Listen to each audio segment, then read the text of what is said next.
할렐루야. 오늘 우리 명절 전날인데요. 이렇게 또 말씀의 자리에 오신 분들 주의 이름으로 축복합니다.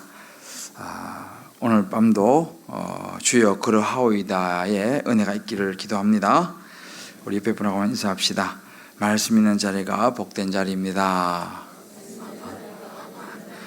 우리가 이 자리를 지키는 자입니다. 기도의 자리를 지키는 자입니다. 할렐루야. 네, 오늘 한번 보니까 우리 서울을 지키시는 분들만 나오신 것 같아요. 다들 아마 이렇게 또 이제 명절이라 많이 분주하시고 또 고향으로 여기저기로 또 내일 추석 준비로 아마 바쁘신 것 같아요. 그래서 아마 오늘 이렇게 오시기가 쉽지 않으셨을 텐데, 제가 오늘 우리 아들이 학교를 안 갔어요. 그래서 집에서 그냥 이 방 갔다가 저 방 갔다가 그러길래 제가 그랬어요. 야, 오늘 밤에 우리 수요예배 가자. 그러니까 갑자기 공부해야 되는데 그래서 교회 가려고 그러면 이렇게 공부가 하고 싶어지는구나. 이 자리 나오는 게 쉽지 않아요. 특히 오늘 같은 날은 이렇게 또 명절 하루 전날이라 참 쉽지 않은데, 그래서 제가 오늘은 다른 날보다도 조금 더 열심히 말씀을 준비했습니다. 할렐루야. 오늘 좋더라고요. 조용하고. 그래서 하여튼 여러분들과 함께 오늘 또 이 로마서 6장 말씀 함께 나눴으면 좋겠습니다. 우리가 이 전쟁 영화 같은 걸 보면요, 우리 얼마 전에 이제 그 인천 상륙 작전 뭐 700만이 넘었다 그러던데, 거기 이제 보면 그 진두지휘하는 메가드 장군이 나오잖아요. 그래서 인천 상륙 작전 하기 전에 이제 하는 게 보통 보면 정보를 수집을 하고 정확한 그 적진을 파악을 하고 또 거기에 따라서 또 위험을 감수하고 작전을 감행하고, 근데 이제 결국은 마지막에 이제 올바른 판단력이에요. 인천 상륙 작전을 하기 위해서 수뇌부들이 모여서 막 작전을 짜고 하는데 반대하는 거죠. 그렇게 해서는 안 된다. 그 무모한 일이다. 뭐 이렇게 하는데 이제 마지막에 그 메가드 장군이 끝까지 이제 관철을 시키는 뭐 그런 장면이 나옵니다. 이렇게 보면 참 이 싸움이라는 것은요, 쉬운 싸움은 없어요. 모든 싸움은 어렵습니다. 우리 또 지훈사님 손주들 또 데리고 나오셨네. 할렐루야. 우리 좋습니다. 참 좋은 할아버지네, 그죠? 또 손주들 데리고 또 나오셔가지고. 그래서 이 싸움이라는 것은 항상 희생이 따르고 쉬운 싸움은 없습니다. 지난번에 그 세계 2차 대전 그 다큐를 좀 보았는데, 2차 대전 다큐를 보니까 이제 일본과의 여러 가지 싸움, 또 중간에 그 교두보를 마련하는 섬을 쟁탈하고 하는 그 많은 과정 속에서 참 많은 희생의 대가를 치르더라고요. 그래서 보니까 참 제가 놀란 게, 세계 2차 대전에서 이제 특히 일본을 이제 상대해서 싸우는데 미국의 그 병사가 50만이 죽었어요. 50만이. 야, 50만은 이거 적은 숫자가 아니에요. 그러니까 우리 서식 장로님, 우리나라 육군이 몇 명이에요? 65만. 우리 나라를 지키시다가 오신 분이에요. 우리나라 군인이요 65만입니다. 그런데 2차 대전에서 일본과 싸우기 위해서 미군이 50만 명이 죽었어요. 제가 깜짝 놀랐습니다. 그러니까 우리나라 전 대한민국의 군인 거의 맞먹는 수준의 미국 그 병사가 죽었더라고요. 야, 나 그거 보면서 그거 다 귀한 집 아들들 아니에요, 그죠? 50만이면 이게 적은 숫자가 아니에요. 근데 이제 일본은 약 200만 명이 죽었더라고요, 보니까. 이제 거기는 민간인이 조금 포함되는데 이제 대부분 병사이지만, 결국 또 그것도 마찬가지더라고요. 그 다큐가 쫙 나오는데 결국은 전략과 전술이에요. 이 전략과 전술을 어떻게 하느냐에 따라 가지고 정말 수많은 희생자를 감수를 하더라고요. 보니까 이번에 여기를 진격하면 적어도 이 정도는 우리가 사상자가 날 것이다 라고 이제 어느 정도 예측을 하더라고요. 보니까. 그러니까 얼마나 그것도 참 쉽지 않더라고요. 그런데 결국은 물론 이제 나가서 싸워가지고 이기는 것이고 뭐 하는 이런 것은 병사들이지만 마지막 판단은 지휘관이 내리더라고요. 보니까 지휘관이 어떤 작전을 세우고 마지막에 어떻게 하느냐, 이제 거기에서 성패가 좌우되는 것을 보았습니다. 제가 우리 인생도 그렇지 않은가? 우리의 삶도 마찬가지예요. 우리 삶의 지휘관이 누구냐? 이게 굉장히 중요합니다. 우리 인생의 지휘관이 내 인생을 지휘해 나가는, 우리 인생의 수없는 영적 싸움이잖아, 그죠? 그러니까 우리 인생을 진두지휘해 나가는 지휘관이 누구냐? 그게 따라가지고 우리 인생의 성패가 달라진다는 사실이죠. 내 자신인가? 우리 인생의 지휘관이 내 자신인가? 아니면 부모인가? 아니면 자식인가? 하여튼 우리 모든 삶을 진두지휘하는 중심에 나를 움직이는 그 지휘관이 누구냐라는 거죠. 그게 돈인가? 그게 부인인가? 남편인가? 여러 가지 이제 지휘관이 있을 수 있습니다. 아니면 하나님인가? 결국 우리 인생의 싸움은 무엇이냐라고 볼 때 에베소서 6장 12절에 이렇게 나옵니다. 우리 같이 읽어보겠습니다. 시작. 우리의 씨름은 혈과 육을 상대하는 것이 아니요 통치자들과 권세들과 이 어둠의 세상 주관자들과 하늘에 있는 악한 영들을 상대합니다. 보세요. 우리의 씨름은 쭉 있다가 마지막에 악한 영들을 상대합니다, 이렇게 했습니다. 오늘 사실 이 메시지 굉장히 중요한 메시지예요. 사실은 우리 인생의 씨름이 상대가 누구냐? 우리 상대를 알아야 되거든. 상대를 악한 영들을 상대한다는 것입니다. 그 안에 있는 이 자세한 부분들이 있지만 결국은 우리 인생의 씨름은 악한 영들이다. 이 말을 좀 다른 말로 하게 되면 결국은 우리의 인생의 싸움은 죄와의 싸움이라는 것입니다. 악한 영들이 뭡니까? 루시퍼를 비롯해서 사람들을 현혹하고 죄에 빠뜨리는 죄와의 결국은 싸움, 이것이 우리 인생의 싸움입니다. 여러분 성경에도 보십시오. 성경의 가장 첫 장면이 아담과 하와가 이제 창조되면서 시작합니다. 여러분 아담과 하와는 결국은 이 뱀이라는 악한 영을 싸워서 져버렸습니다. 그래서 선악과를 따먹게 되죠. 그리고 죄를 짓게 되면서 죄와의 싸움에서 패배해버리고 말았습니다. 에덴 동산에서 쫓겨났죠. 그 다음에 누굽니까? 가인과 아벨이었습니다. 이 가인과 아벨, 거기에서 가인 역시 죄와 싸웠습니다. 죄가 무엇입니까? 그 마음속에 있는 시기와 질투였습니다. 하나님이 나보다 아벨을 더 사랑하시는가 봐 라고 하는 그 시기와 질투가 결국은 가인의 마음속에 이 시기와 질투라는 죄와 가인이 싸운 거죠. 가인이 패배했습니다. 그는 그 시기와 질투를 넘어서지 못하고 결국은 동생을 죽이게 되죠. 죄와의 싸움에서 실패했습니다. 아브라함 믿음의 조상이에요. 아주 훌륭한 분입니다. 근데 아브라함도 가만히 보십시오. 아브라함은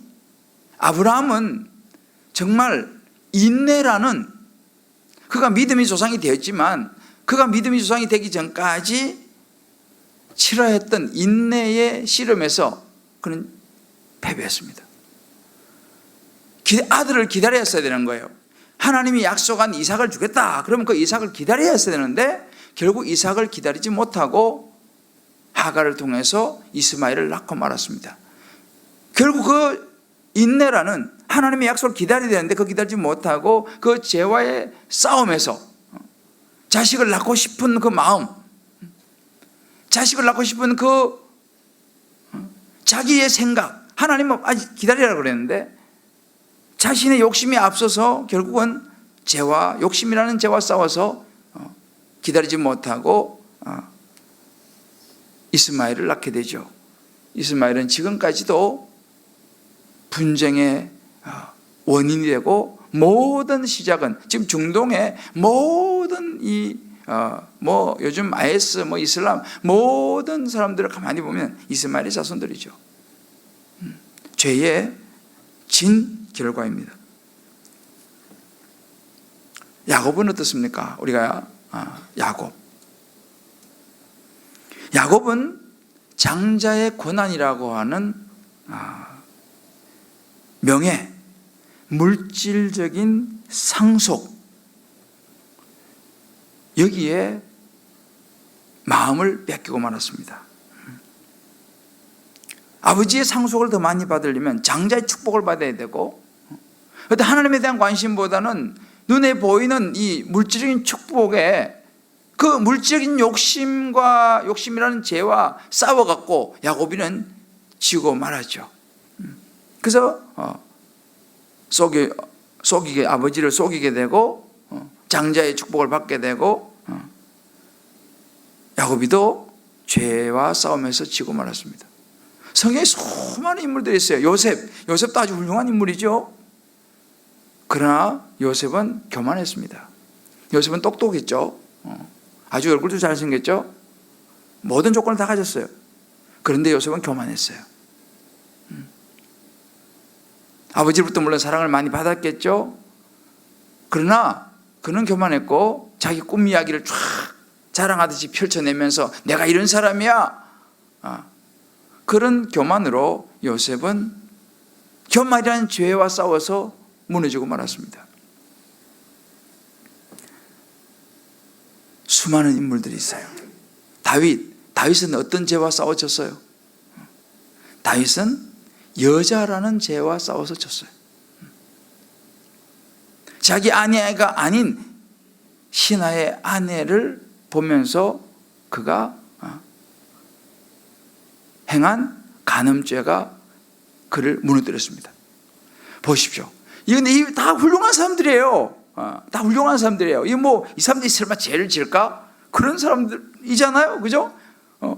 다 성경의 훌륭한 인물들입니다. 그런데 이 훌륭한 인물들이 보면 다 그들도 인생에서 패배를 한 것은 결국 죄와 싸워서 패배를 한 것입니다. 자, 우리 옆에 분에게 한번 이야기해 줍시다. 훌륭한 사람도 죄와 싸워서 지면 쓸쓸해집니다.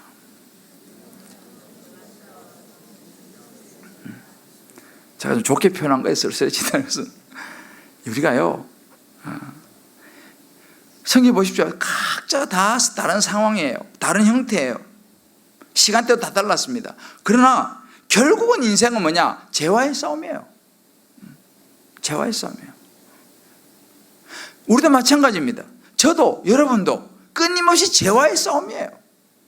이 땅에 사는 삶 자체가 죄와의 싸움인 것입니다. 사소한 것부터 큰까지 전부 다 죄와의 싸움이에요. 이게 우리 인생입니다. 자, 우리 배분에게 한번 우리 확인을 시켜드리세요.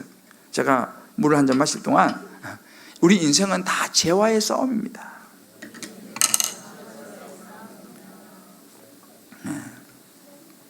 그래요. 우리 인생은요, 죄와의 싸움이에요. 우리 얘들도 죄와 싸워요, 지금. 애들도 다 죄와의 싸움이에요. 내가 왜 그런지도 몰라 라고 말하는 그것이 바로 죄가 그 아이들을 붙잡는 거예요. 애들이요, 죄를 지으려고 작심하고 죄를 짓는 게 아니라니까요. 그냥 딸려가 버려, 자기도 모르게. 언제 눈 떠서 보면 오락실 앉아 있는 거예요. 애들이. 다 인생은요, 다 죄와의 싸움이에요. 우리 한 집사님이 이번에 묵상을 한 거 보니까 이렇게 묵상하시더라고. 금요일 날 벌초를 위해서 강원도에 모여 토요일 아침 벌초를 하였습니다. 야간 운전으로 피곤했지만 길이 정체되지 않아 다행이었습니다. 벌초를 마치고 식사를 하며 욕심에 대한 나의 생각을 나누고 나의 사역은 무엇일까? 그리고 내가 가지고 있는 나의 의와 예수 그리스도와 연합하기 위한 나의 십자가는 무엇일까를 생각해 보았습니다. 여전히 내 마음속에는 보이지 않는 세상이 아름답고 나의 십자가가 분명치 않은 것 같고 예수님이 말씀하신 나를 부인하는 것이 어렵고 나의 십자가가 힘들어 보입니다. 죄사함의 감사가 감격으로 다가오지 않습니다. 여전히 세상을 마음으로 품고 있는 염려들과 삶에 대한 욕심들을 보며 내가 하루도 말씀을 붙들지 않고는 살 수가 없구나 하는 생각을 합니다. 그럼 이렇게 돼. 주님, 저를 불쌍히 여기시고 죄의 종로를 하지 않도록 제 영을 지켜주옵소서. 이게 우리 모습입니다. 우리가 아무리 신앙생활 열심히 한다 하고 뭐 다 하지만 여전히 우리 안에는 이 집사님이 고백하는 것처럼 세상을 마음으로 품고 있는 염려들과 삶에 대한 욕심들, 그런 것이 계속 올라오는 거예요. 그러니까 하루도 말씀을 붙들지 않고는 살 수가 없다라는 고백을 하는 것입니다. 왜요? 이게 우리의 모습이기 때문에. 그러니까 우리는 잠시도 죄가 우리를 내버려 두지 않습니다. 이걸 우리가 알아야 돼요. 죄가 우리를 내버려 두지 않아요. 자, 이것이 우리 인생입니다. 끊임없이 죄와 순간순간 천국 가는 그날까지 싸워야 되는 것이 우리 인생인데, 그러면 이런 죄와 싸워서 이기려면 어떻게 해야 이 말이죠. 이게 오늘 로마서 6장 23절에서 이야기해 주고 있는 부분인데, 워낙 내용이 사실은 굉장히 많은 내용입니다. 그래서 이 롱 스토리지만 숏하게 간단하게 한 두 가지만 여러분들과 함께 죄와 싸워서 이기는 두 가지 법칙을 함께 오늘 밤 나누고 같이 기도하려고 합니다. 죄와 싸워서 이기기 위한 첫 번째 법칙이 있어요. 오늘 로마서 6장 23절에 가르치는 첫 번째 법칙, 순종의 법칙입니다. 순종의 법칙. 어떤 순종이냐? 우리의 몸과 마음을 하나님 앞에 온전히 드리는 순종의 법칙입니다. 오늘 우리가 이제 그 몸의 사욕이라는 것은 말이 좀 어려워요. 사욕이라는 말은 죄라는 얘기입니다. 오늘 아침에도 우리가 오호라 나는 공고한 자로다 사도 바울이 고백했잖아요. 예수 믿어도요, 제가 요즘 느끼는 게 뭐냐면 예수님을 영접하고 나서도 죄를 많이 짓더라는 거예요. 우리는 그래서 생각할 때 예수님 믿고 예수님 영접하면 그 다음부터 죄를 안 질 것 같죠? 아닙니다. 예수님을 영접해도요, 죄는 우리를 내버려 두지 않습니다. 그래서 예수님 영접하고도 어떤 분은 20년 동안 교회를 안 다니는 사람이 있어요. 예수님을 영접했어. 20년 동안 교회를 안 다녀. 그리고 그냥 세상에서 그냥 똑같이 세상 사람들 살다가 20년 지난 다음에야 주님 기쁨의 교회 와가지고 예수님 다시 회복하고 신앙생활 잘하는 분도 계시고, 생각보다 여러분 예수님 믿고 나서요, 그 다음에 이 세상에 나가가지고 먹고 마시고 맨날 그런 사람도 굉장히 많아요. 그러니까 우리가 이걸 오해를 하시면 안 돼. 내가 예수 믿었다? 끝? 아니요. 예수 믿고 나서도 얼마든지 세상 사람들과 똑같이, 심지어는 세상 사람보다 더 타락해서 살 수도 있어요. 실제로. 왜요? 죄가 우리를 내버려 두지 않습니다. 그러니까 이 죄가 우리 마음을 주장하도록 놔두서는 안 되는 거예요. 이게 그러면 어떻게 되느냐? 우리 마음을 하나님께 드려야 되는데, 이게 이제 로마서 6장 12절 말씀을 보게 되면요, 로마서 6장 12절 같이 읽어봅시다. 시작. 그러므로 너희는 죄가 너희 죽을 몸을 지배하지 못하게 하여 몸의 사욕에 순종하지 말고, 이렇게 말합니다. 이 말이 조금 어려워요. 그런데 이 영어로 보면 아주 쉬워요. 이게 New Living Translation이라고, 조금 우리말로, 우리 한국어로 말하면 좀 쉬운 성경 뭐 그런 쪽인데, 그 번역을 보면 이렇게 나와요. Do not let sin control the way you live. The way you live. 당신이 살아가는 삶의 방식을 do not let sin control이에요. 죄가 당신의 살아가는 방식을 컨트롤 하도록 내버려두지 마십시오, 이 말입니다. Do not let sin control the way you live. 우리는 누군가가 컨트롤을 받게 돼 있어요. 그런데 죄가 the way you live, 우리가 살아가는 방식을 죄가 컨트롤할 수 있어요. 그렇기 때문에 죄가 우리가 사는 방식을 컨트롤하지 못하게 하란 말입니다. Do not give in to sinful desires. 와, 우리 애기가 잘하는 영어를, 요즘 애들은 영어를 잘 알아. 그래요. 당신을 갖다가 do not give in to sinful desire. 이 sinful desire 뭐예요? 죄의 욕망입니다. 죄의 욕망으로 당신의 마음을 주지 마라 이 말입니다. 우리 삶이 이겁니다. 죄가 우리의 삶의 방식을 컨트롤하도록. 죄에게, 이 죄가 뭡니까? 심플 디자이어예요. 죄의 욕망에게 우리 마음을 주어서는 안 된다 이 말입니다. 이게 원래 그 심플 디자이어라고 하는 단어, 이게 원래 원어는 에피수미아 이런 단어예요. 에피수미아, 갈망, 우리 안의 욕망, 우리가 정말 바라는 것, 다른 말로 금지된 것을 향한 욕망, desire for what is forbidden, 이렇게 돼요. 금지된 것을 향한 욕망. 하나님께서 이건 하면 안 돼, 이 선악과는 먹으면 안 돼 라고 이렇게 금지시켰어요. 선을 그어놨어. 그런데 사람들은 그거 하고 싶은 거야. 이게 심플 디자이어예요. 금지된 것에 대한 욕망이죠. 우리 안에는요, 뭔가 하지 마라 그러면 막 더 하고 싶어. 그렇잖아요. 보지 마라 그러면 더 보고 싶어. 이게 바로 심플 디자이어. 사단이 이걸 이용하는 거죠. 우리가 순종의 법칙이 있습니다. 우리는 죄가 우리의 삶의 방식을 컨트롤하도록 놔둬서는 안 되고, 죄에게 우리의 이 심플 디자이어, 죄의 욕망, 금지된 것에 대한 욕망으로 우리 마음을 주어서는 안 된다. 이게 14절에 보면 이렇게 나옵니다. 그리고 그 다음에 있어요. 보면요, 그 다음에 어떻게 했냐, 6장 13절 읽어보자. 시작. 그러므로 너희는 같이 읽어보자. 시작. 그러므로 너희는 몸의 사욕에 순종하지 말고, 또한 너희 지체를 불의의 무기로 죄에게 내주지 말고 너희 지체를 의의 무기로 하나님께 드리라. 자, 보세요. 이제는 죄에게 주지 마라 그랬잖아, 그죠? 이제 그러면 어떻게 되냐, 이제 반대로 우리가 생각해야 되는 것이 뭐냐면, 자, 이걸 영어로 한번 봅시다. 잘 보이는지 모르겠는데 이거 똑같아요. 오늘은 우리가 추석 전날이니까 공부 좀 하고, 보세요. Do not let any part of your body예요. Become an instrument of evil to serve sin입니다. Do not let any part of your body, 당신의 몸의 어떤 부분이라도 become an instrument of evil. 죄의 인스트루먼트는 도구거든요. 악기. 죄의 도구가 되지 않도록이라는 것입니다. 어떤 죄냐? To serve sin. 죄를 섬기는 악의 도구가 되도록 하지 마라 이 말입니다.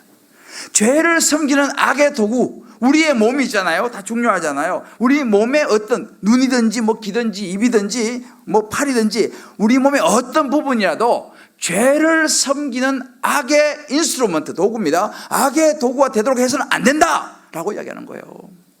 아주 쉽죠, 그죠? 대신에 instead give yourselves completely to God. 대신에 그럼 어떻게 되냐?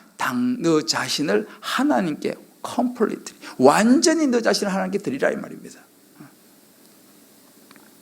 죄를 섬기는 악의 도구로 우리 몸의 어떤 부분도 주지 말고 대신에 우리 자신을 하나님께 온전히 드리라. 왜? For you were dead. 너는 이미 죽은 몸이라는 거예요. 죄에 대해서 죽은 몸이다 이 말이죠.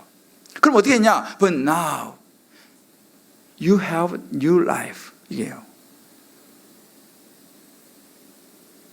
이제 너는 새로운 생명이라는 것입니다. 우리가 알아야 돼요. 우리는 그리스도 안에 있으면 new life입니다. 새 생명이에요.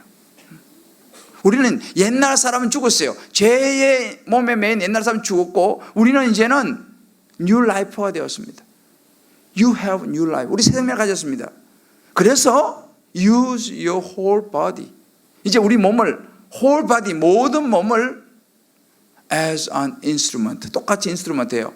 도구로 너의 몸을, 모든 몸을 사용해야 되는데 to do what is right for the glory of God.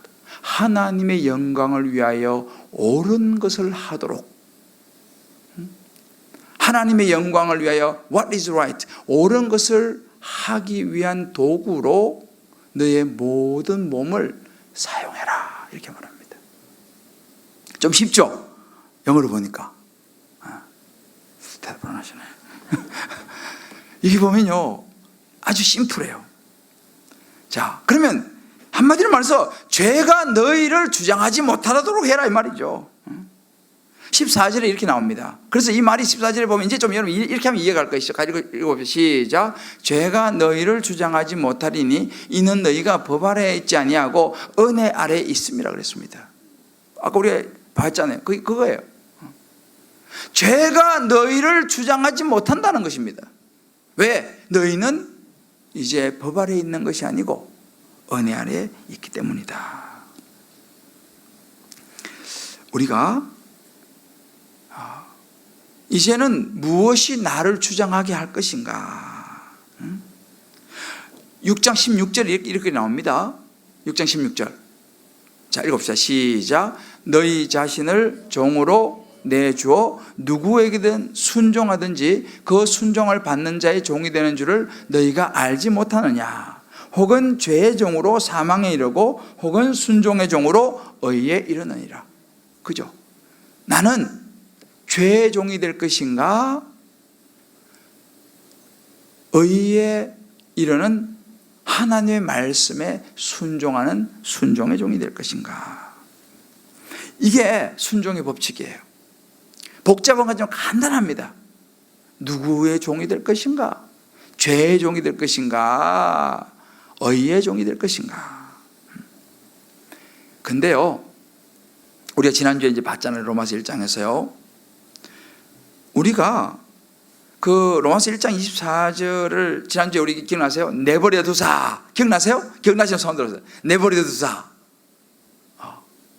겸손하시네.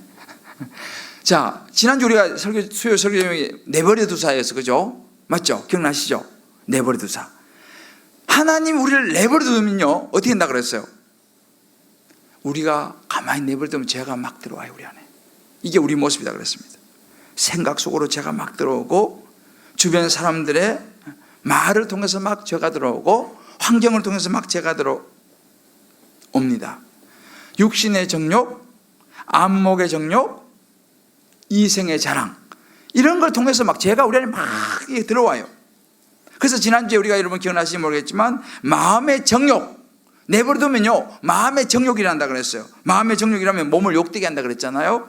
그리고 부끄러운 욕심, 우리 내버려두면 부끄러운 욕심, 그게 이제 지난주에 봤지만 여자가 여자로, 남자는 남자로, 우리 말하면 이 동성애, 이런 것들이 그냥 가만히 내버려두면 부끄러운 욕심으로 이런 현상이 나타난다 그랬습니다. 그리고 상실한 마음, 가만히 내버려두면 우리 안에 상실한 마음 21가지, 지난주에 우리가 했잖아요. 21가지. 불의, 그 몇 가지 중에서 불의, 추악, 탐욕, 시기, 분쟁, 비방, 교만, 자랑, 부모 거역하는 거, 이런 거. 이런 게요, 가만히 내버려두면요, 우리 안에서 막 올라오게 돼 있어요. 이게 죄예요. 이런 죄들이 막 올라오면, 그거 따라가면요, 그럼 죄에 순종하면 죄의 종이 되는 거예요. 그러나 그것을 넘어설 수 있는 하나님 말씀을 따라가면 의의 종이 되는 거죠. 자, 그럼 우리 여기 중요한 게 뭐냐면, 이런 모든 죄의 핵심에는 뭐가 있느냐, 이 말이죠. 모든 죄의 핵심에는 뭐가 있을 것 같아요, 여러분들? 모든 죄의 핵심에는 뭐가 있을 것 같아요? 자, 옆에 한번 물어보세요. 모든 죄의 핵심에는 뭐가 있을까요? 한번 물어봐요, 정말로. 이건 한번 물어봐야 돼. 자, 한번 물어보세요. 모든 죄의 핵심에는 뭐가 있을까?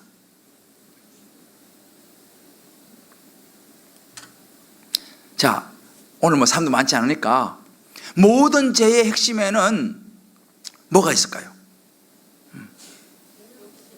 욕심, 네, 또 교만, 예? 내 마음대로 하고 싶은 거. 우리 큰 박수로 한번. 그래요. 교만, 욕심 다 포함되는 거예요. 모든 죄의 핵심에는요, 내 마음대로 하고 싶은 게 들어있어요. 이게 죄의 핵심입니다. 자기 중심이에요. 에고, 자아가 들어있어. 내 마음대로 하고 싶은 내 중심, 모든 죄는 이게 있습니다. 어쩔 수 없어요. 모든 인간이 다 똑같아. 누구도 자유로울 수 없어요. 저도 마찬가지예요. 모든 인간은요 다 자기 중심이야. 자기 마음대로 하고 싶어. 다 자기 마음대로 하고 싶어.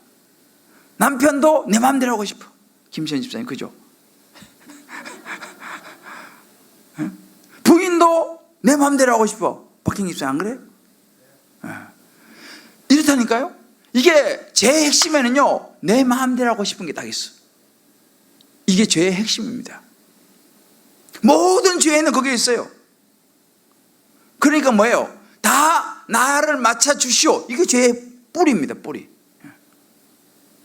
여러분 모든 아담과 하와 똑같죠. 하와가 왜 선악과를 먹었다 그랬어요? 그 중심에 나도 하나님처럼 한번 돼보고 싶다. 그거 아니에요? 부부싸움이 왜 일어나요? 나한테 맞춰달라 이거 아니에요? 여러분 모든 죄의 중심에는요 내가 있어요. 내가 이걸 알아야 돼요. 제가 우리 한 집사님의 그 말씀 묵상 좀 나눠드릴게요. 정말 내가 다른 사람에게 이렇다 저렇다 말할 수 없는 죄인이라는 것을 우리가 정말 깨달은 좋은 묵상인데요. 로마서 3장 1절에서 20절 말씀을 묵상했어요. 내 생각과 다른 생각을 하는 사람을 만나서 대화를 할 때 내 생각이 맞다는 것을 내세우기 위해 상대가 하는 말을 끝까지 경청하지 않고 말하는 도중에 말을 차단하고 내 생각을 말하며 주장을 펼치곤 한다. 상대 주장이 거듭될수록 내 잘못을 알기보다는 상대의 잘못을 먼저 찾아내어 지적을 하곤 한다. 이럴 때마다 화가 나서 올바른 대화로 끝맺음이 되지 않고 결국 상대를 나무라며 정죄하려는 생각으로 인해 분노가 쌓여 대화가 단절된다. 시간이 흐르고 나서 분노가 가라앉고 나면 내 잘못을 알게 되어 회개를 하곤 한다. 자, 맞아요 안 맞아요? 여기까지만. 맞아요 안 맞아요? 우리 저 부부가 같이 오신 분들 그죠? 우리가 다 이러잖아요. 자 봅시다. 며칠 전 부산에서 일을 마치고 집에 오니 많이 피로했다. 집에 들어온 나를 보고 아내는 어지러워져 있는 집안을 정돈해 달라고 했다. 내가 피로해 있는 것을 모르는 아내라고 생각을 하니 갑자기 화가 났고 이에 나만 보면 시키려는 생각만 하냐고 아내에게 퉁명스럽게 말을 하게 되었다. 이에 자기가 무슨 잘못을 했길래 퉁명스럽게 하느냐고 아내가 화를 냈고 첫 대화가 잘못되니 이어진 대화가 더 좋지 않게 되어서 아내와의 대화를 중단하고 각자의 방으로 들어갔다. 상당히 좋은 상황을 선택했어요. 이런 뜻이 아니었는데 돌변된 상황을 보고 곰곰이 생각해 보니 멀리서 올라온 내가 피곤해 있다는 것을 아내는 모르는 상태이고 아내가 어지럽혀 있는 집안을 매일 신경 쓰며 다니고 있는 것을 내가 모르는 상태라는 것을 알게 되었고 나는 아내로부터 내 평안만 받으려고 하여 말없이 아내를 정죄하고 있음을 알았다. 100% 죄인인 우리를 위해 죽으신 예수님을 닮아가야 된다고 하면서도 아내를 위해 작은 희생도 하고 있지 못하는 나 자신을 보며 회개를 하고 하나님께 용서를 구했다. 죽지 않고 남아있는 나의 의가 완전히 사라지기 위해 아내를 더욱 높이는 섬김을 해야 하고 나는 정죄할 수 없다는 것에 인정하고 말씀과 함께 생활하며 이 또한 아내에게 권면하면서 서로 협력하는 선을 이루는 가정생활을 하여야겠다. 보세요. 이것이 이 부부의 이야기만이 아니잖아요. 우리 모두 이야기 아니에요? 우리 서재 장로님 그죠? 오늘 조명수 장로님 오면 번갈아서 여쭤보려는데 조명수 장로님 오늘 안 보이시네. 어디 멀리 가셨는지. 제가 이 묵상을 읽고요 굉장히 감동을 받았어요. 야, 그래 맞다. 그리고 이 집사님 진짜 훌륭한 거예요. 왜냐하면 깨달았잖아요. 깨닫는 거죠. 내가 나만을 이해받고 싶은 생각이 내게 있었구나. 정말 내가 100% 죄인인 우리가 예수님 닮아가야 한다고 말하면서도 아내를 위해서는 작은 희생도 하지 못하는 내 자신을 보게 된 거예요. 말씀 앞에서. 그리고 회개를 구하는 것입니다. 멋있지 않아 이런 남편? 대답이 없으시네. 난 이런 남편을 향해서 박수를 한번 쳐야 된다고 생각합니다. 어떻게 생각하세요 여러분들? 아 진짜 보세요. 얼마나 멋있습니까? 아내를 야 내가 아내한테 너무 이렇게 정말 내만 받으려고 생각했구나. 우리 남자들이 저를 비롯해서 이러지 않느냐 이 말이에요. 그죠? 그래서 참 말씀 묵상을 해야 된다니까. 이제 앞으로 저는요 수요 예배는 영상을 그냥 녹화 안 할까 하는 생각이 있어요 제가요. 왜냐하면 이제 수요 예배는 특별히 제가 진짜 우리 리얼한 우리들의 이야기를 좀 나누려고. 그래서 이제 안 오는 사람들은 뭐 못 듣는 거지. 그래서 수요 예배는 영상에 내가 이제 안 올릴까 이런 생각도 좀 기도 중에 있어요. 이제 오는 사람들만 이 기가 막힌 메시지를 수고를 해야지 그잖아요. 그래서 내가 이제 수요 예배는 하여튼 지금 기도 중에 있어요. 내가 할지도 몰라요. 수요 예배는 이제 영상 안 올리고 딱 여기 오는 사람들끼리 그래서 우리끼리 좀 막 알콩달콩한 이야기도 좀 하고 막 좀 그 시간 이야기도 해도 이게 뭐 밖으로 이제 안 나갈 거니까 네, 기도 중에 있어요. 보십시오. 이게 우리 모습이에요. 다 나만 맞춰달라요. 저도 마찬가지예요. 우리 사람한테 제가 항상 내 위주로 힘들어 뭐 짜증도 내기도 하고 내 위주로. 아내들은 어떻습니까? 아내들은 안 그러죠. 네. 왜 그러냐? 이게 죄예요. 우리가 내 중심으로만 내가 모든 걸 하려고 하는 이게 바로 죄라는 것입니다. 우리 안에 이 죄가 있는 거예요. 그러니까 예수님께서 우리에게 무슨 말씀하시느냐? 이 사도 바울을 통해서 말씀하시는 게 뭐냐면 13절 말씀 그래서 말씀하신 거예요. 지체를 불의의 무기로 죄에게 내주지 말아야 한다 이 말이죠. 자, 13절 읽어봅시다. 시작. 또한 너희 지체를 불의의 무기로 죄에게 내주지 말고 오직 너희 자신을 죽은 자 가운데서 다시 살아난 자 같이 하나님께 드리며 너희 지체를 의의 무기로 하나님께 드리라. 그러니까 우리가요 캐치해야 됩니다. 내가 지금 하는 행동이 내가 지금 생각하는 것이 죄의 종으로 죄의 종이 돼서 순종하고 있느냐 아니면 내가 하나님 말씀을 따라가고 있느냐. 내 중심이 내가 돼가지고 왜 저 사람 나한테 맞춰주지 않아? 라고 말하면서 끊임없이 상대를 향해서 정죄하고 옳고 그르고 맨날 따지느냐 아니면 이런 내 모습을 빨리 내가 발견하고 하나님 말씀에 따르는 의의 종이 될 것인가. 그래서 우리는요 오늘 말씀 이렇게 말합니다. 그러면 어떻게 되느냐? 오늘 이 말씀에서 전하여 준 교훈의 본이라고 말해요. 전하여 준 교훈의 본. 너희가 본래 죄의 종이나 너희에게 전하여 준 바 교훈의 본을 마음으로 순종하여 해방되어 의에게 종이 되었다. 우리가 의에게 종이 되려면요 우리 하나님께서 우리에게 전하여 준 교훈의 본 하나님의 말씀이에요. 이 말씀에 마음으로 순종해야 됩니다. 우리 집사님 좀 전에 묵상 나눈 집사님도 말씀 앞에 서니까 내가 나만 생각했네 라고 하는 깨달음이 온 거 아니겠습니까? 이게 뭐예요? 그렇게 생각하는 순간 우리는 의의 종이 되는 것입니다. 회개하고 하나님 앞에 나가 용서를 구하고 하는 이 모든 것이 또 상대에게 미안함을 전하고 하는 모든 것이 그게 의의 종입니다. 결국은 우리는 우리 자신을 가만히 내버려두면 안 된다는 결론이죠. 우리 마음에 뭘 채우냐에 따라 달라요. 세상을 채우면 세상이, 말씀을 채우면 말씀이. 제가 어젠가 우연히 요즘 주씨가 상당히 유명한 주씨, 그죠? 주씨. 근데 주씨의 비밀 뭐 그런 거 비슷하게 가지고 그 방송이 됐어요. 주씨. 하여튼 주씨가 굉장히 인기 나는데 저는 주씨 한 번 딱 먹었어요. 처음으로 지난 주일날 딱 한 번 먹어봤는데 야 주씨를 만드는 데 있잖아요. 그 이제 딱 리얼하게 나오더라고요. 포도 주씨. 이런 말하면 주씨 사장이 싫어할 텐데 뭐 어쩔 수 없어. 텔레비 나왔으니까 텔레비 어디 방송에 몇 개 나왔으니까 포도 주시 뭐 그거 하면 포도 한 매달 넣고 설탕을 막 이따만히 2스푼 넣더라고. 그리고 얼음하고 물 넣고 그냥 쫙 갈아, 그게 주시더라고요. 그래가지고 이제 주시에 그걸 쫙 이제 매스컴해서 쫙 뭐 어디 만드는 과정을 쫙 하더라고.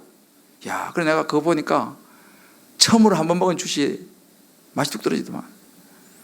야, 그 완전히 설탕을 막 그냥 아들 매달 넣고 막 설탕을 완전히 그냥 막 엄청 들어붓고 그게 다더라고. 재료가 다른 게 없어요. 그거 이제 가가지고 이렇게 막 해가지고 뭐 이제 이렇게 뭐 딸기, 그러면 딸기 매달 딱 넣고는 설탕, 또 뭐 키위 씨가 들어간 시럽이 있더만요. 보니까 또 야, 이런 말하면 주시 사장이 난 싫어할 텐데 아무튼 근데 내가 그거 보니까 야, 근데 우리는 오늘 내가 우리 아들한테 야 주시 물어보니까 제 주시 뭐 엄청나게 뭐 진짜 많이 먹는다. 야, 그래, 야, 잘 생각해봐야겠다. 그런 얘기를 했는데 거기 들어가는 내용물이 중요하다 이 말이죠. 우리 안에 무슨 내용물을 채우느냐에 따라 가지고 달라진다는 거예요. 그래서 우리가 환경이 중요하고, 그래서 만나는 사람이 중요하고, 왜요? 우리는 영향을 받기 때문에. 그래서 우리가 이런 죄를 이기려면요, 이 순종의 법칙을 따라가려면 이것도 굉장히 중요해요. 왜? 순종하는 사람을 만나야 돼. 순종하는 환경 속으로 들어가야 돼요. 이런 의의 종, 하나님의 말씀의 본을 따라가는 사람과 대화해야 돼요. 그래야지만 우리가 이 죄를 이길 수 있는 힘이 생깁니다. 그런 좋은 환경이 뭐냐? 그게 다락방이에요. 사실은 다락방에 가서 말씀의 지배를 받는 것이 너무 중요한 거예요. 말씀과 기도의 환경입니다. 말씀 묵상의 환경이에요. 그래서 이런 수요예배 같은 자리는 굉장히 중요한 좋은 자리죠. 왜냐하면 여러분 오셔서 이제 분석을 하잖아요. 이게 말씀을 통해 갖고 그렇구나. 저도 깜짝 놀랐죠. 말로만 듣다가 주씨가 그런 거구나. 이제 이렇게 딱 내가 알았어요. 그런데 그걸 모르면 모르는 거죠. 계속. 우리 교회 다니는데 마찬가지예요. 죄와 이기기 위해서 죄가 뭐냐, 이걸 날마다 우리가 말씀을 통해 가지고요 좀 깨닫고 이해하고 분석하는 이것이 필요합니다. 그래서 우리가 수예배 이럴 때는 이런 거 이제 하는 거예요. 내 안에 내가 하고 싶은 대로 하려고 하는 이 내 자아, 이것이 죄의 뿌리구나. 이런 것들 우리가 분석하면 그럼 이거 조심해야겠네 라고 깨닫는 것, 이게 말씀이 우리를 깨우치는 것이거든요. 이게 굉장히 중요합니다. 이런 것들을 어디서 하느냐? 다락방에서 하는 거예요, 여러분들. 그래서 다락방이 중요한 거예요. 소그룹이 그래 중요한 것입니다. 그래서 사실 이런 자리가 중요한 거예요. 혼자서 말씀을 로마서 6장, 여러분들 죄송하지만 한 100번 읽으면 이거 깨달아질 것 같아요? 100번 읽으면 깨달아질 것 같긴 해. 물론 성령께서 혼자 읽어도 깨닫게 해주세요. 근데 어려워요, 사실은. 그래서 제가 하루 종일 묵상하고 연구하고 어떻게 하면 쉽게 그 핵심을 뽑아, 그러니까 이제 목사가 필요한 거예요, 사실은. 다른 것이 필요한 게 아니고. 그래서 이런 말씀의 자리가 굉장히 중요한 거예요. 이런 자리를 통해서 우리가 그렇구나, 이걸 잡아야 되기 때문에 그렇습니다. 의에게 종으로 드리라. 이 드린다는 이 말은요, 다른 말로 내 권한을 포기하고 상대가 원하는 대로 내버려 둔다라는 의미가 드린다는 말이에요. 그러니까 우리가 하나님 앞에 우리 마음을 드린다 그러면 내 생각대로 하고 싶은 거, 막 내 자아, 이거를 내려놓고 하나님 말씀하시는 대로, 하나님이 원하시는 대로 나를 맡기는 거예요. 그러니까 우리가 죄의 지배를 안 받으려면 어떻게 되냐? 내 입술, 내 말, 내 눈, 내 귀, 내 생각, 내 손발, 이 모든 것을 갖다가 하나님께 맡겨야 되는 거예요. 주권을 하나님께 맡겨야 되는 것입니다. 그럴 때에 우리가 의의 종으로 하나님 말씀에 순종을 하게 돼요. 이게 굉장히 중요한 부분이에요. 제가 가끔씩 이 예화를 얘기하는데요. 어느 목사님이 한 집에 신방을 갔어요. 그래서 이제 어린 애하고 엄마하고 집에서 이제 신방을 하는데 목사님이 이야기했다는 거 아니에요. 얘야, 엄마가 평소에 많이 보던 책 좀 가져와라 그랬어요. 그 엄마가 뭐 보고 있어요? 평소에 엄마가 성경책. 그래서 애가 성경책을 가져오겠지 하고 기다렸는데 애가 가져온 게 뭐였어요? 롯데백화점 캐달로그. 왜? 엄마가 평소에 그거 맨날 들여다보고 있으니까 그거 가져온 거예요, 애가. 제가 혹시 신방하면 물어볼지 모릅니다. 평소에 훈련을 시켜놓으세요. 목사님 그래 물으시거든. 너는 꼭 이 성경책을 가져갔다 주어라 이렇게 하게 돼. 할렐루야. 미리 내가 가르쳐 드리는 거예요. 애들은요, 우리가 평소에 뭘 보는가를 눈여겨보고 있어요. 눈여겨보고 있어요. 우리가요, 정말 나를 무엇에 순종시킬 것인가, 이 순종의 법칙입니다. 굉장히 중요한 부분이에요. 제가 이번에 이제 훈련 시작하는데, 오랜만에 훈련하는 우리 분들이 그렇게 얘기하더라고요. 목사님, 그동안 내가 많이 쉬었구나라는 생각이 듭니다. 그러더라고요. 많이 쉬었구나. 그래요.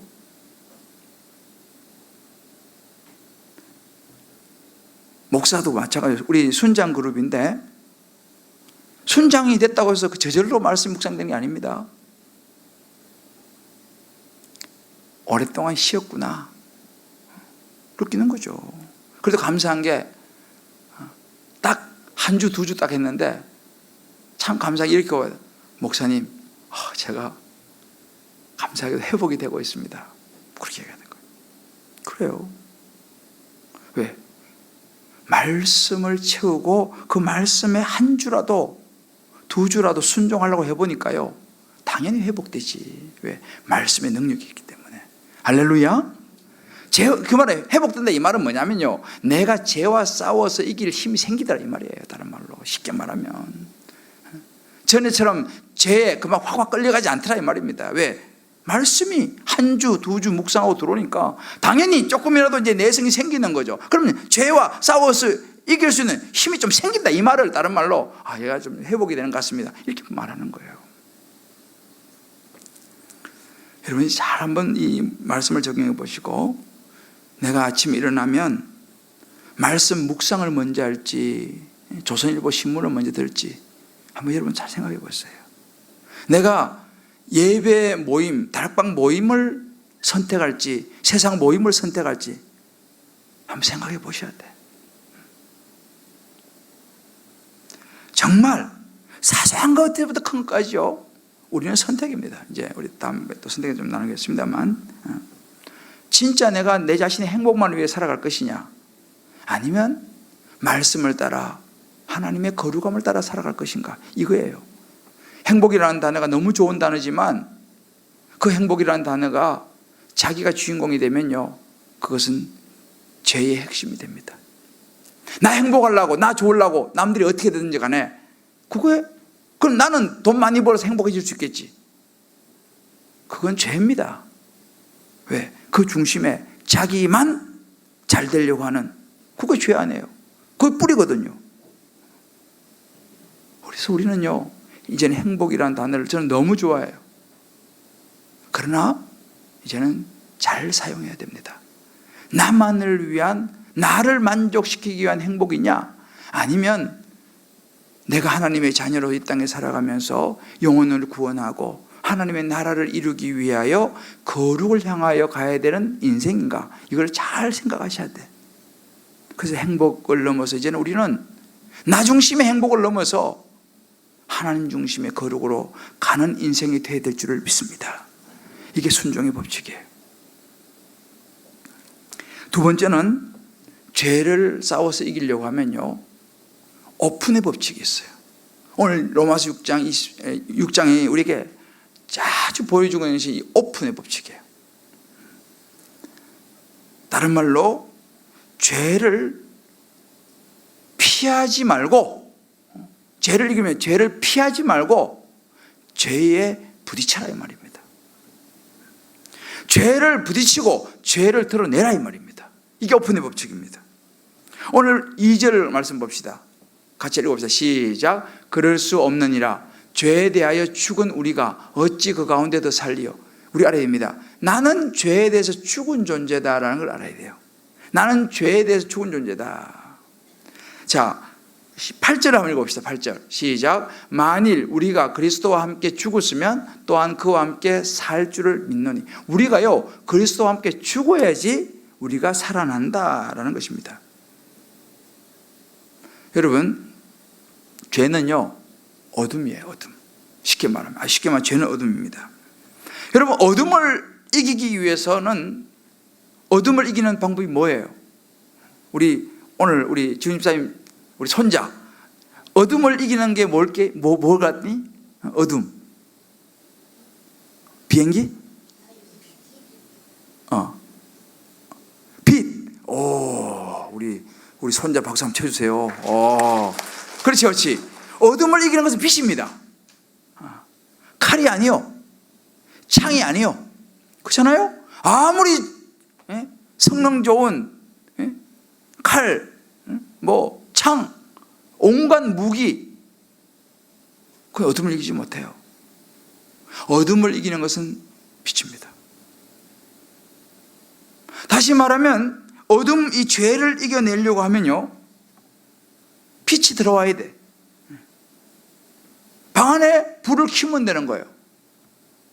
그래서 우리가 죄를 이기는 것도 마찬가지입니다. 죄를 이기는 것은 내 죄가 빛 앞으로 나와버리는 거예요. 죄는 어둠이잖아요. 어둠 속에 있는 걸 드러내면 빛으로 나오잖아요. 그럼 이 죄가, 이 어둠이 힘을 잃어버려. 이게 바로 뭐냐? 이 우리의 죄를 오픈하는 거죠. 내 죄를 인정하는 거죠. 회개하는 거죠. 이 죄를 회개하는 것은 빛입니다. 그런데 이게 쉽지 않죠. 왜? 사람들이 나를 어떻게 생각할까? 그죠? 사람들이 나를 어떻게 생각할까? 내가 이런 사람이라고 말을 했을 때 사람들은 나를 어떻게 생각할까? 아마 안 돼. 근데 사실은 우리 모두 다 마찬가지, 저도 마찬가지고 감추고 싶은 순간들이 있죠. 있어요. 그걸 다 어떻게 다 끄집어내겠습니까? 그러나 우리가 이 원리를 알아야 됩니다. 우리 안에 있는 이 죄가 힘을 잃게 만들려고 하면 이 죄에 대해서 우리 2절에 나는 죄에 대해서 죽었기 때문에 죄에 대해서 죽은 자로서 내 이 죄에 대한 부분을 더 이상 이 죄가 나를 주장하지 못하도록 해야 되는 거예요. 죄가 나를 주장하지 못하도록 하려면 어떻게 했냐? 이 죄를 빛으로 끄집어내는 수밖에 방법이 없어요.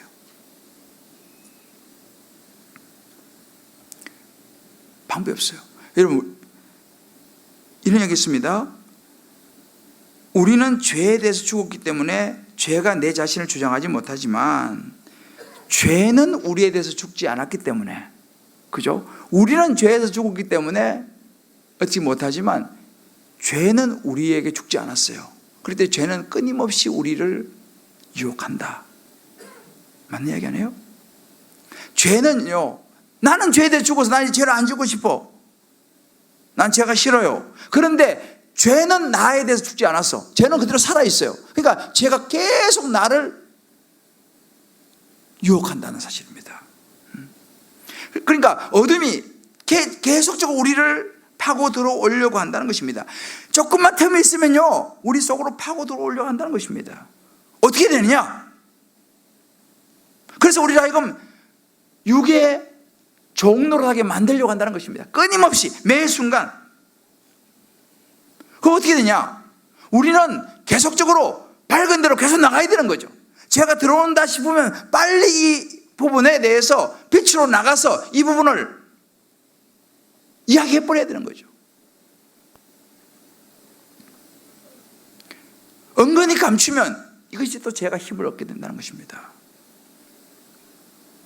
그러기 위해서 우리는요, 이제는요, 교회 신앙생활도 마찬가지로 내 자신의 모습으로 살아야 돼요. 교회는 사실은 정말 좋은 공동체는요, 내 모습을 있는 그대로 보여줄 수 있는 공동체가 돼야 돼요. 감추는 공동체가 아니고 정말 착하면 착한 대로, 나쁘면 나쁜 대로, 잘났으면 잘난 대로, 못났으면 못난 대로 솔직하게 내가 누군지를 나눌 수 있는 공동체가 사실은 좋은 공동체입니다. 왜? 제가 숨을 곳이 없어. 그런데 참 안타깝게도 교회가 굉장히 포장하는 동네로 교회 공동체가 사실은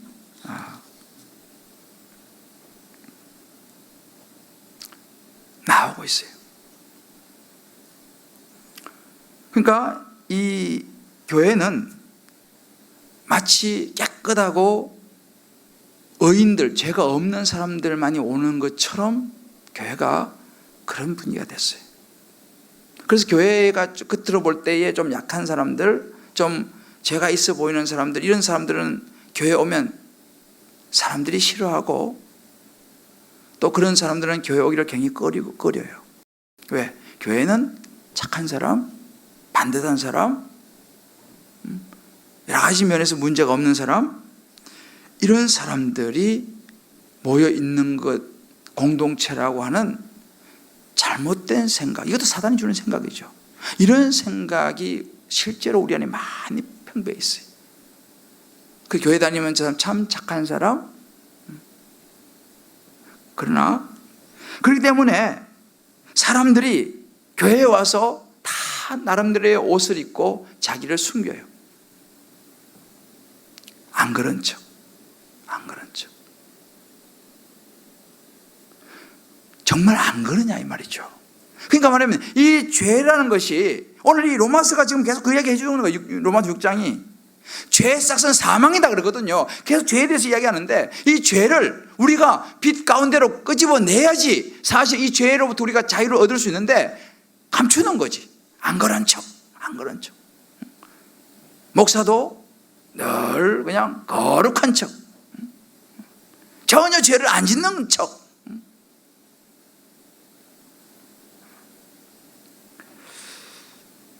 물론 뭐 있는 그대로 모든 걸 다 보여주는 것도 한계가 있겠습니다만은, 죄를 이기는 것은 옷을 벗는 용기가 필요하다는 것입니다.